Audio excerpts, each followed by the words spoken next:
Mães más. Um dia, quando meus filhos forem crescidos o suficiente para entenderem a lógica que motiva os pais e as mães, eu hei de dizer-lhes: eu os amei o suficiente para ter perguntado: onde vão? Com quem vão? E a que horas regressarão? Eu os amei o suficiente para não ter ficado em silêncio e fazer com que eles soubessem que aquele novo amigo não era boa companhia. Eu os amei o suficiente para fazê-los pagar pelas balas que tiraram da mercearia ou revistas no jornaleiro, e os fazer dizer ao dono: nós pegamos isso ontem e queríamos pagar. Eu os amei o suficiente para ter ficado em pé 2 horas junto deles enquanto limpavam o quarto, tarefa que eu teria feito em 15 minutos.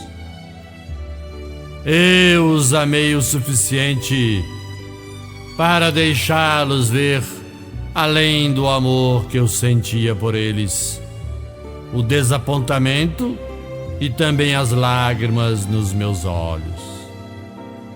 Eu os amei o suficiente para deixá-los assumir a responsabilidade das suas ações, mesmo quando as penalidades eram tão duras que me partiam o coração. Mais que tudo, eu os amei o suficiente para dizer-lhes não, quando eu sabia que poderiam me odiar por isso, e em alguns momentos até me odiaram. Essas eram as mais difíceis batalhas de todas. Estou contente, venci, porque no final eles venceram também. E qualquer dia, quando meus netos forem crescidos o suficiente para entenderem a lógica que motiva os pais e as mães, meus filhos vão lhes dizer, quando eles lhes perguntarem se a sua mãe era má: sim, nossa mãe era má. Era a mãe mais má do mundo. As outras crianças comiam doces no café da manhã e nós tínhamos de comer cereais, ovos e torradas.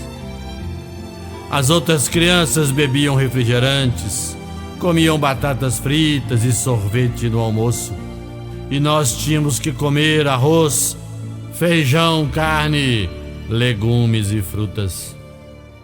E ela obrigava-nos a jantar à mesa, bem diferente das outras mães que deixavam os filhos comerem vendo televisão.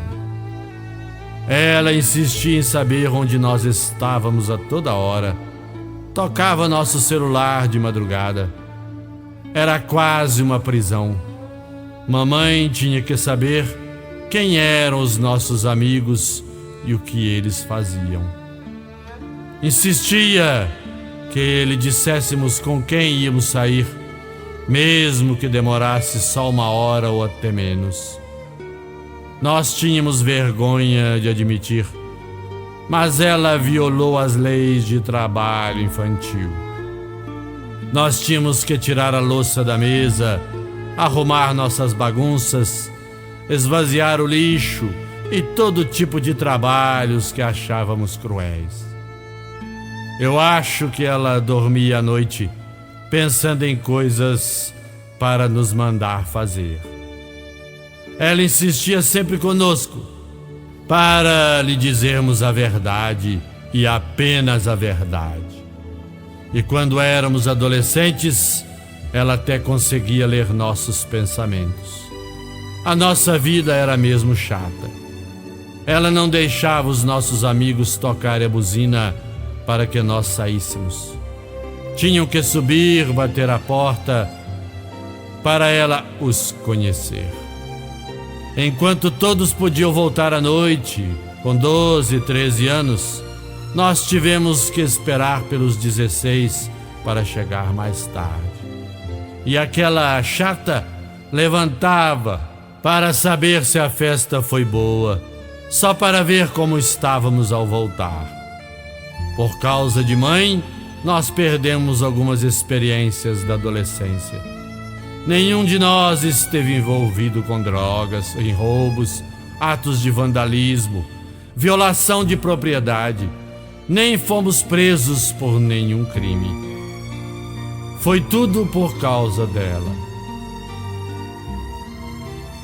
Agora que já somos adultos, honestos e educados, estamos fazendo o nosso melhor para sermos pais maus, tal como a nossa mãe foi. Eu acho que é um dos males do mundo de hoje. Não há suficientes mães más.